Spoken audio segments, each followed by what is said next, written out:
দাঁতে কি হঠাৎ এমন অসহ্য ব্যথা শুরু হয় যে কোনো কিছুতেই কমছে না? আর সেই তীব্র ব্যথা সামাল দিতে কি আপনাকে বারবার ঠান্ডা পানি মুখে দিয়ে রাখতে হচ্ছে? সাবধান! বিশ্ববিখ্যাত বই কোহেন্স প্যাথওয়েজ অফ দ্য পাল্প অনুযায়ী এটি মোটেও সাধারণ কোনো শিরশিরানি নয়।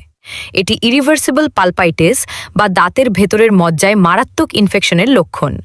আসলে এই অবস্থায় দাঁতের ভেতরে ইনফেকশনের কারণে গ্যাসের চাপ বেড়ে যায়, যা স্নায়ুতে প্রচণ্ড আঘাত করে। ঠান্ডা পানি দিলে সেই গ্যাসের চাপ সাময়িক কমে বলে আপনি আরাম বোধ করেন ঠিকই, কিন্তু আসলে এটি আপনার দাঁত মরে যাওয়ার চূড়ান্ত সংকেত।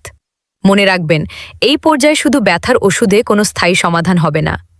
আপনার প্রিয় দাঁতটি রক্ষা করতে হলে দ্রুত বিশেষজ্ঞের পরামর্শে রুট ক্যানেল চিকিৎসা শুরু করা জরুরি। সুস্থ থাকুন, সঠিক চিকিৎসা নিন। ধন্যবাদ।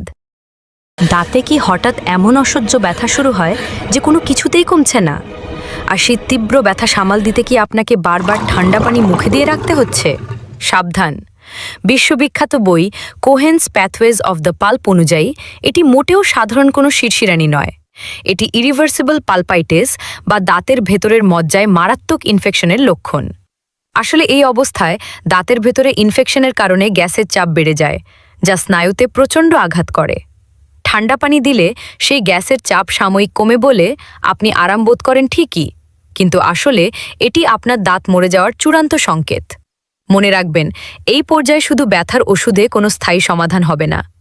আপনার প্রিয় দাঁতটি রক্ষা করতে হলে দ্রুত বিশেষজ্ঞের পরামর্শে রুট ক্যানেল চিকিৎসা শুরু করা জরুরি। সুস্থ থাকুন, সঠিক চিকিৎসা নিন। ধন্যবাদ।